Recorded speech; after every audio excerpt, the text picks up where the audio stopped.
Marshall, that was wonderful. That was wonderful. Thanks everybody for being here. I'll do my best.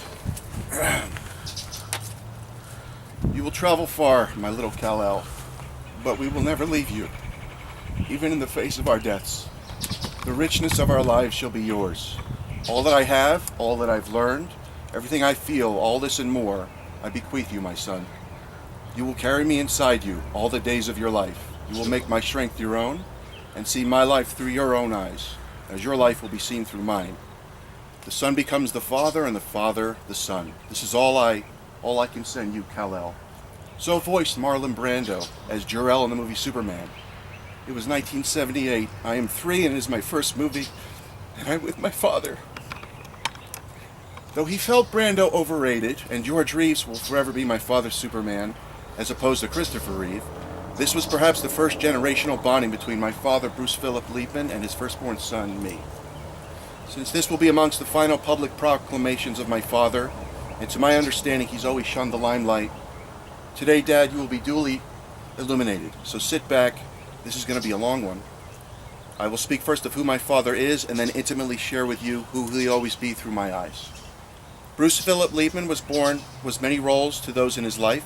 Husband to Dale, brother to Michael, brother-in-law to Jay, son to Audrey and Joseph Liebman, close friend to Sheldon Willer since 1955, Joe LaRusso, Jimmy Madden, Joe Magrino, and of course father to his 2 adoring boys, brother Marshall and myself. Born January 26, 1947 in downtown Brooklyn, New York, Bruce lived with his brother and parents in an apartment on Avenue Z. As can often be the case, sibling rivalries exist, and name-calling such as bot duty would cause younger brother Michael to be on the receiving end of Bruce's vented frustrations. During this time, my father would discover the weekly adventures of Superman, and like many boys of his time would put on a cape and jump from the bed and hope for the best. Zorro, the Lone Ranger, Bonanza, the Untouchables, Leave It to Beaver, the comedy stylings of Laurel and Hardy, and his love of Western movies and music such as The Drifters and The Four Seasons would further spark his boyhood interests. One can know someone their whole life and yet still learn about them, as when I recently asked my father what his favorite all-time Western was, and he responded with a Sam Peckinpah picture entitled Ride the High Country, and with Randall Scott and Joel McCrea. Since he didn't have a copy, I couldn't add it to my Amazon cart fast enough. It sits in his bedroom. I never got to watch this version on Blu-ray with him, but did so on my own to understand him further. Another lifelong passion was my father's love of photography. He would shoot and develop his own black and white film, and then later, when he had a family, slides. Hundreds upon hundreds of slides would be projected onto the wall, and with the click of a button, the light would illuminate an accurately framed and specific glimpse into how my father viewed the world. He was capturing the motion of life through an immovable prism. For a man that didn't have the best eyes and wore glasses most of his life, his sight was sharper than a surgeon's.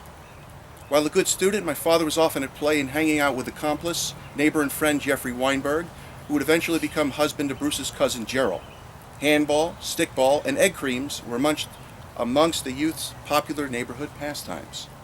While the favorite of the 2 boys to his mother Audrey, often a man learns to become a man, and from his father Joe, Bruce would learn how he would both conduct and not conduct certain aspects of his life.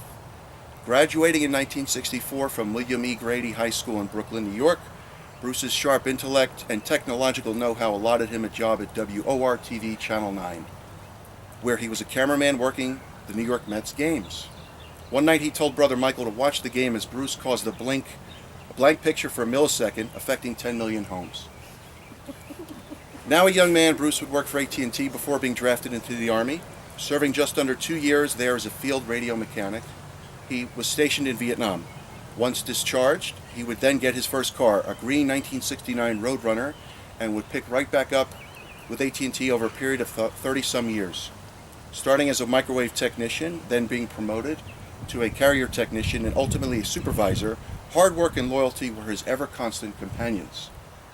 Loyalty and friendship have been running themes throughout Bruce's life, and there exists none stronger than his childhood sweetheart and eventual marriage to my mother, Dale Susan Kivowitz, who I might be standing on now. She's around here. Sorry, Mom. In what seems a lost art today of sticking together and working things out, innocence was the catalyst for a lifetime together of achievement and the American dream, home and family. As kids, young Dale and Bruce would experience many adventures, including one day jumping on the bed, sending younger brother Michael flying while he cut his lip as the two laughed while walking Michael to the local hospital. Dale and Bruce were wed on May 24, 1974, and lived in Forest Hills in Queens, New York. I would make my debut on September 30th, 1975, along with my brother on October 26, 1978. Dad then purchased his second car, the 1974 Pontiac Le Mans, affectionately named Pierpont. It is the first car that I can remember. License plate 401 KCW. We really love that bomb. Were it not for my mother pushing the newly married Bruce for house living, my father may well have lived life with his family the same way he was raised, in an apartment. But he acquiesced to appease the strong-willed Dale, who wanted more for her family. And so, we moved to Oceanside, Long Island, in 1976, where he spent years impressively building and improving upon what was, in his words, a handyman special. Dad would commute on the Long Island Railroad to Brooklyn, and from there would subway to Lower Manhattan to 32 Avenue of the Americas. So impressive was the house in Oceanside, Long Island, that he was able to sell it for a hefty sum in 1984, when he was transferred by AT&T to Hillsborough, New Jersey, and was finally able to give his wife and family the home of our dreams. Somewhere along the way, my father developed an incredible passion, compassion, love, and understanding of animals. As a child, the first dog was Bootsy, who had to be rehoused due to apartment living, which broke my father's heart.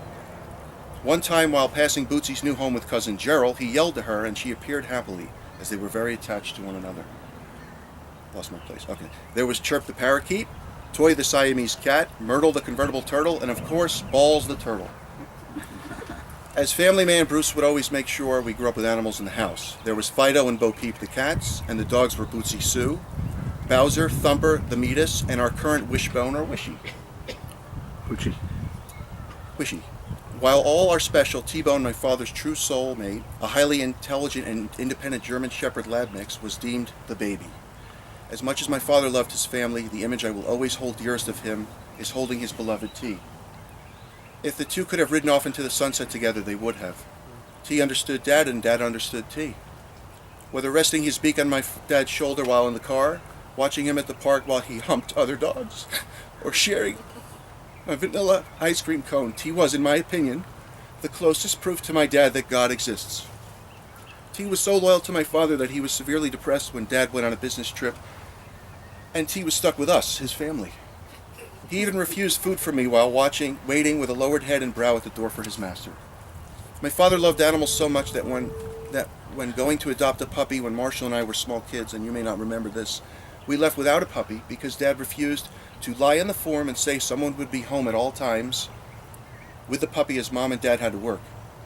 Or when I was too little to have a puppy of my own, and when I misheld the pup and he let out a cry, my father brought him back because no suffering would be had to animals ever, while my father had a say about it. He always did what was best for the animal, even though it hurt him far too many times to have a beloved pet euthanized. In 2004, my parents and brother would move to Aiken, South Carolina, as I would simultaneously move to Los Angeles, California.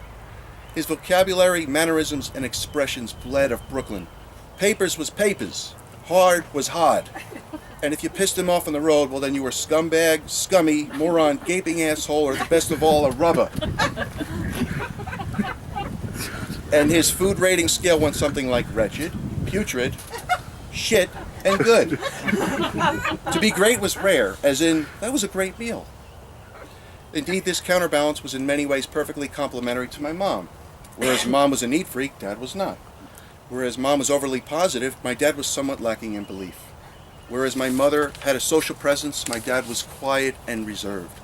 He was much more comfortable behind the camera than in front of it. Whereas my mom was emotional, my dad was a rock. And so the two were spliced together through life like a zipper. Indeed, what started in Brooklyn all those years ago ends here in Aiken, at least in the physical form. My greatest hope is now that Dad, you are reunited with Mom and T-Bone, and wherever you are, they have deli and ice cream. And Chinese food. And Chinese food. Thank you, Sheldon. Eventually, the agreement to my mother and Dad made was whoever croaks first, their words, gets tea remains with them in their coffin. Though perhaps the sons thought differently. When I asked him recently, my father said something to the effect of, T is with your mother only a few feet away from me, so he's essentially with me. If that is not selflessness and sacrifice, then I truly don't know what is. That is Bruce Phillip Liebman, the man, perfectionist, loyal, a man of discipline and true word, a hard worker armed with an impeccable sense of right and wrong, and always, and I stress always, doing the right thing, especially when it comes to family. But through my eyes, he was much more. It is action that defines character, not words. Though my dad wasn't overly expressive with his emotions, his actions were magnanimously Shakespearean. I didn't know him in other roles. He wasn't my friend. He was my father, and I know him as his son. And sometimes sons need rescuing from life by their fathers.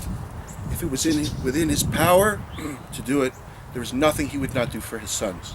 Like one day in Hebrew school, a friend and I had mouthed off and were made to stay after as an example. My dad wasn't having it. He marched into the classroom and freed his son and friend like Moses rescuing the Hebrew slaves from the Pharaoh during the Exodus. And he told off the principal. Adulthood looked cool, but my dad was way cooler. Or the time I was playing Rambo with a friend up on a tree and that had an intricate web of thorns woven underneath it, and I fell down into the pit. I screamed to my friend to get my dad. Minutes later he emerged in his trademark white t-shirt and jeans, armed with a huge survival knife. He freed me from the painful vines, some of which ran along my family jewels. Or the time I mouthed off at 13 to my then juvenile probation officer and was again held after. My dad told him off too and freed me yet again. Of all my friends, it is perhaps Jimmy that Dad liked best. Once when returning from his service in the Marines, Jimmy stopped by showing my dad incredible respect with, "Sir, yes, sir." My father said something to the effect of, "Maybe we should enlist you, Hollis." I like that respect. Much respect to the armed forces, but no thanks, Dad. Probably, said I. He rescued others too, like the time my family and some relatives went out to eat. It was Chinese food. Jews and their Chinese food. Anyway, my brother and I are kids and eating regular combination plates, just like the adults, while my cousins shared a plate. Still hungry, one asked her dad for more food. He shook his head, and what did my dad do? Called the waiter over and said, "Get her what she wants and put it on my bill." Through the years, there were tiny glimpses of my metamorphosis into manhood seen through his eyes. When I was very little, he and I would go to a local deli in Oceanside, Long Island, and both order corned beef sandwiches. I could barely finish half of mine, so he always had 1.5 sandwiches. Until one day I stuffed myself full and finally finished mine entire. There was both sadness and happiness in his eyes that day. He offered me a sip of beer as a kid, bought me an extravagant kite that he told me not to let go of. I accidentally let go of it. Told me that milk comes out of women's breasts. Took me to my first rated R movie, Rambo First Blood Part 2 in 1985, and confiscated my fake ID. I always liked that name, Louis James Styles. I could also see his nodded approval when I had my then Cuban girlfriend when I was a young man. Oi, what a tuchus she had. Oh. Thanks, Dad. Oh, I was in with Dad. It's okay, Sheldon. Thank you. Sorry, Dad. I missed driving around in my then family station wagon Penelope and listening to 8-track albums of Superman the movie score and Neil Diamond's The Jazz Singer. I miss family trips to Katz's Deli where we feasted on sandwiches, knishes, bullet salamis, fries, and Dr. Brown soda. Yeah. I miss Nathan hot dogs in Oceanside and with that awesome arcade room, and on occasion, the first ever Nathan's in Coney Island. I miss Nunley's amusement park in Oceanside. I miss asking him yet again, "Are we there yet?" I miss hearing him say, "This way, oy vey." I miss watching Sha-Na-Na, Buck Rogers, Battlestar Galactica, and Happy Days with him. I miss hearing him laugh, like when I went to the bathroom at a pizzeria and he went in after me and announced, "Oh, you left me a present." I will miss him photographing his son, winning a bodybuilding competition with a tear in his eye. I will miss the man that didn't need to utter the words "I love you" because his actions forever dictated so. Because he did so very much for me, any occasion to do something for him and to see him smile made me feel absolutely radiant. Like occasionally having Katz's shipped to the house here. Last year, 2 attempted trips I couldn't make due to a fear of flying. And although he would have loved to see me on those 2 trips, I am pretty sure when the food came, his response was, "Well, more for me." Or the time I hunted down the soundtrack to the 1981 film with Clinton Spilsbury, The Legend of the Lone Ranger, on record, sung by Merle Haggard, and had it converted to MP3, and the tree was happy. I was always impressed by my father, his logic, his knowledge, the way his brain processed how things work and were put together, the incredible happiness he would have when explaining to me his love of photography, how to load the film camera, work the settings, point, focus, and shoot. Indeed, the skills Dad had acquired as a youth and in the Army would be put to use later in life, as he could repair nearly anything, make home improvements that were flawless in execution, aesthetics and functionality. Who needed Bob Vila? We had the broom man. He would even make working electronic sound machines with tiny parts from the local Radio Shack. When I was a kid, it seemed like magic. My father was truly technical. He could speak computer languages I never knew existed and ran programming that looked something out of NASA. While I always loved my father and respected him, there were times I disliked him. I was suffering tremendously from the local bully in high school, and one day my father had had enough. He called the bully over to our house and said we were to fight it out. I couldn't believe my father was locking me out of the house and forcing this. Instantly there was a huge crowd chanting, "Fight and kick his ass." And while I river danced around, the bully popped me right in the beak, and as I bled, I ran into the house crying. Years later I realized how hard it must have been for my dad, who, if he could have, would have beaten the shit out of me. My father was a no-nonsense tough man, who I never saw back down in fear of anyone, ever. He also could have a temper if warranted or pushed. Like the time my mother was antagonizing him and he smashed a hole in the wall. But being stubborn-minded and smart and the sharp person that Mom was, she wrote, "Bruce did this," on the wall. Of course, he expertly patched it up and painted over it. He also literally dragged me out of high school by the arm when I was a freshman when the police came to the house on account of guess who. Or the time he ran my friend who was driving the family car with me as passenger off the road while we were refueling to bring it back home. I never got away with anything because my father was also a good detective. He was Batman without the gadgets, albeit a bigger waistline. Being angry at fathers is not fun, but hurting their feelings is far worse. One time I was in the backyard in New Jersey with some friends. It was a nighttime and my father was in his underwear and eating from the fridge, a practice he did often. I thought it was funny to point out my dad in his underwear to my friends and show them how cool I was. For some reason the next day I mentioned to my dad and he was really hurt. It wasn't cool. I was an asshole. And I never pulled anything like that ever again. But he had an incredible will to forgive those he loved and moved on instantly. Patience was never his strong suit. Like when he was ready to eat, he'd say, "In the car in 5." And he meant it. Or when he and my mom were trying to find a salesperson, and all of a sudden on the loudspeaker I hear in a thick Brooklyn accent, "Attention Kmart shoppers, we need help." Depression, to some degree, runs in the Liebman family, and I know my father has suffered from it. I don't believe he addressed or medicated, and he was proficient in hiding worry or being fearful. Instead, he would use my mom as a conduit to ask or suggest to us a concern if we needed help.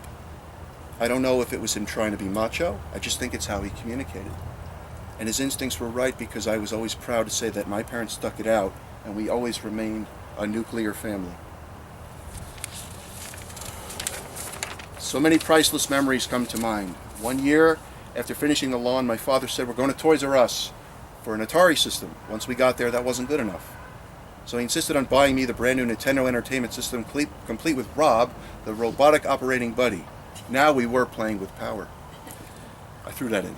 Bruce commanded a respect from other members of the family and friends and possessed a natural physical strength, perhaps from our Russian-Polish genetics, that was simply awesome. My bodybuilding gifts are the direct results of his and my mother's diligent work in the bedroom. My calves and forearms come from him.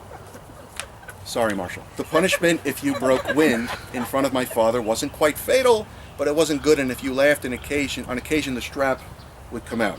It has been a joy to see my father also blossom into manhood all these years later and lighten up. When one fateful night, while watching the latest installment in the Die Hard series that right on cue of Yippee-Ki-Yay, I squeezed out an epic fart that had more syllables than the alphabet. My brother and I laughed so long and so loud that he just kept playing the inaudible movie through and said he and my mom would watch it later when the boys weren't around. My father doesn't like to be embarrassed, so sorry, Dad. And one time, his brother Michael let out an epic bomb in a computer store that caused my dad's face to turn bright red. Another time when I visited here in Aiken, I wasn't supposed to bring attention to the fact that we are Jews now living in the South. So of course I did, and my father stormed out and waited in the car for his family, for he would never drive off and leave us there, no matter how angry or upset he was. At which time, and right on cue, my mom's close friend Sylvia said in that voice, "Isn't it funny how we finished everything on his plate before we left?" That's how she talks. My father taught me many lessons. To take pride in what you are doing and to do it the best you can. He taught me to be honest and to live an honest life. He also told me to be truthful to who you are and that was evidenced throughout life and even on the last movie we watched together as a family man, Deli Man. While my brother and mother loved it, my father voiced, "Why the hell would I want to watch this shit when I can't eat it?" Like a Boy Scout, he also taught me to be prepared. As evidenced by his funeral and my mother's, they were paid for years in advance because he didn't want to leave it to his children to have to worry about or burden anybody with. He taught me to be generous with those you cared for. Though perhaps his favorite food was a tongue sandwich from Katz's Deli, he would share. Even his T-bone would have tongue too. And why not? My T's a person too, he would say. As much as my father loved food, and let's face it, the Liebman Four love our food, he would never bite into his greasy egg roll in the car en route home unless you yourself had one too. As well as he could eat, he could also cook. Perhaps not as fanciful as Mom, but timeless dishes from my dad like Spanish rice, mashed potatoes, lox, onions, and eggs. I mean, come on, we are Jews. Porcupine meatballs, corned beef, army eggs, which were eggs cooked in bacon juice, fried salami sandwiches with mustard, Canadian bacon bagel sandwiches, the most amazing coffee, and on and on. Were always a pleasure coming from the man who worked to put food on the table for his family, and then would literally put actual cooked and delicious food on the table. His word was impeccable, and he could make tough decisions under pressure. In desperate need of a new roof for their then oceanside home, my father had to sell my mother's wedding ring to pay for it. I guarantee it hurt him more than her to do so. And years later, he bought her the most ridiculous-sized wedding ring I've ever seen, paid back after all those years of marriage and with interest. While there were myriads of differences between us, I consider myself truly lucky. For a time, I really pushed his buttons. He would get angry and I would disrespectfully mouth, "Fine," whenever I defied him. To stand here today and to be able to say that together through communication, we were able to fortify, strengthen, and unify our relationship while my father was still here is a massively beautiful thing. He was very clear on how his two boys love him and are proud of him. Very clear. That to us is very important. There was a show in the early 80s, The Greatest American Hero, in which the protagonist was given a super suit with powers, but he lost the instruction booklet. He did the best he could with what he had. Well, my father didn't come with instructions either, but if he had, as a human being, he did more good in his 70 years than any instruction booklet could ever hope or aspire to. Again, armed without instructions, both he and my mom as a team navigated through life wisely and intelligently, always doing what was best for the group, not the individual. In my opinion, they always put Marshall and myself first, even at the expense of their own health. And like with my mother, my one regret is simply that I wasn't able to give them grandchildren while they were still here. It is something I continue to work on. But I am thankful that I overcame... All right, I got a laugh. Great. Thanks, everybody. But I am thankful that I overcame my fear of flying to see both of them one more time in life before coming here to help see them off onto their next journey. Weeks before his passing, I was able to see my father one final time, and for that, I am thankful. I prepared a list of questions and videotaped him and thought of more while there. One of my questions was, what was his reaction when he first had a son? He said he couldn't believe it. He seemed as if it felt perhaps that he didn't deserve it. That was my dad, always humble and perhaps never knowing how good and deserved he truly was. He wasn't good. He was great. He was our protector, and I always felt safe around Dad. Even in the latter years, he was part Stallone and Rambo, part Arnold and Predator, with a twist of De Niro too. His Hebrew name, I am told, is Baruch, which means blessed, and indeed he was, as were we by him. Years ago, my mother, father, and I had a special day where we went back to Oceanside, Long Island, to see the old house. As we pulled up, my mother went right up to the door and I followed. My father was hesitant at first, but then slowly I saw him walk up to the house as that lovely family let us tour was what was once ours. Though it had been changed and further enhanced, my father carried his ever-present humbleness with him, for Bruce built this. This was indeed the house that Homer built. To lose one's parents in the same year is unfathomable. And though my father, at least openly, didn't shed a tear when Mom passed because he did feel hurt that he felt she left him, he told me on this last visit that he missed Mom and wants to be with Mom. That woman will always be everything to him. She was a pain in the ass, but she was my pain in the ass, he would tell me. Though I've asked Dad through the years what he believes in next, he has often said nothing, that there's nothing after this life. Yet a part of him does believe there is more, for he leaves behind 2 loving children and Wishbone the American Bulldog, in a decision we understand, to be rejoined with his life's partner, Dale. I only hope that the two souls are now reconnected. And if they are not, we are now and forever will be the Liebman family. Nothing and no one can change that. So many of us get caught up in our own lives and day-to-day struggles that we tend to forget that the sands of time run constantly for us all. I think the message is to live in the moment and to be present, and I felt that my dad was truly loving and in the moment when he was with his family. I should have known that Mom wouldn't wait too long to be with her beloved again. It was only 7 months ago that we were gathered here in celebration of her, and now we celebrate you, Dad. She's probably up there right now, waiting to bust my dad's chops to bring up a soda, and the laundry, and extra napkins to Hunya. The last text message I ever received from him was, "I love you too." A message to those that knew and loved Bruce and could not be here. We understand and we love you. I remember viewing Superman again when I was a bit older, and although Jor-El was essentially an alien, Pa Kent, Superman's earthly father, played by Glenn Ford, was much more relatable. And when he dies on screen, it scared me, for this was seemingly real life, and we would be dealing with this one day, and that day is now. But I do know this, son, and that is you are here for a reason, Pa Kent would say. What will keep this family moving forward and fulfilling that reason and making Mom and Dad, Dale and Bruce, our parents, proud. To Father, Dad, you will always be Brewy, Brewman, the Hunyik, and Bruce, but your greatest name to me will always be Hero, because you are the real Superman. I am sorry for any pain I ever caused you, and will love and cherish and respect you forever. You are quite simply Brooklyn's finest. I must say now a few words about my brother Marshall. Marshall has resided in Aiken and been a caretaker of sorts for years now for my ailing parents. He has seen parents in ways in which I can't imagine, and helped them in ways, quite frankly, I don't think I have the balls to ever face. You are courage, strength, and compassion, my younger brother, and I love you.